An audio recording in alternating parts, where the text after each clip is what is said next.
Hey everyone, so today I am going to be doing a review for you on the MAC pigments because I've talked about them before, so I thought I would get on and do a review, and I kind of do a comparison as well to the other pigments that I have, so you can kind of get a little bit of a gist into what I really think of them all.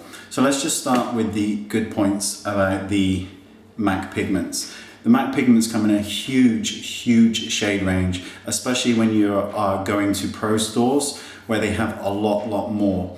I'll show you some of the shades I've got, and this one is bright fuchsia, and then we have got the chocolate brown here, and I'll give you a link as well, carlassugar.net. She's just swatches everything, gotta love her. This is rose, which is a really nice pigment. I've got a really bright one here, which is Magenta Madness, and of course the famous and the beautiful blue brown. So a lot of different shades that you can get, which is a great thing. The other thing is when you can comparing them to eyeshadows, these ones contain 4.5 grams each. They're around about £15.50 here in the UK.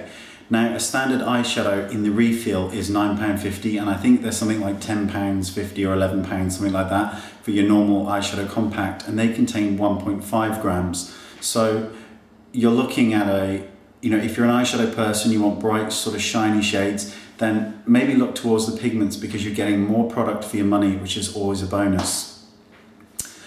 The downside to some of these pigments is that they are a little bit awkward. With pigments, you're always going to get a lot of fallout, so that can be an issue. The texture on some of them is quite fine, which is beautiful. On some of them, like Copper Sparkle, like this one for example, I don't really think you're going to be able to see this, but you can see that it looks really thick and chunky, and it's quite bitty, so it can take a little bit of blending down, which isn't always a good thing. Now, the bit that's a little bit bothersome about MAC pigments is that they have been reduced in size, and I've spoken to you about this before. They used to come in much larger version and contain 7.5 grams of product for the exact same price. MAC reduced the amount of pigment in each one to 4.5, but didn't alter the price. Now, somebody posted on my YouTube page that this was because the pigment costs were so expensive that MAC had to reduce them. Now, I mean, that's not true, right? You know that that's not true because this is Estee Lauder. This is a $1 billion company. They can afford to leave the pigment sizes as they were. And if they are going to reduce them, you have to reduce the price. You can't take away nearly half a product and then still charge the same amount. It doesn't make sense.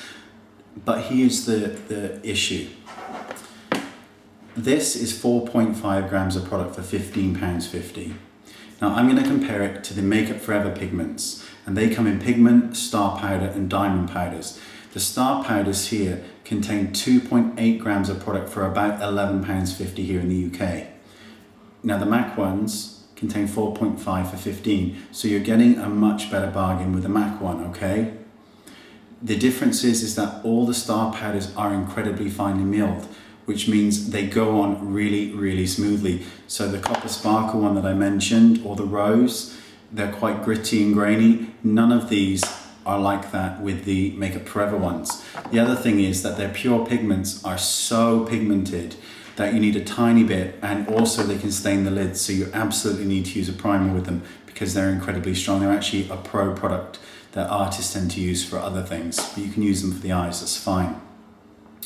So that's the good and the bad, because the bad is they reduce the product. The good is you still get 4.5 grams compared to Makeup Forever's 2.8 grams. And also MAC do these in glitter format. The transparent glitters are absolutely beautiful, and they are a dead ringer for Makeup Forever Diamond Powder.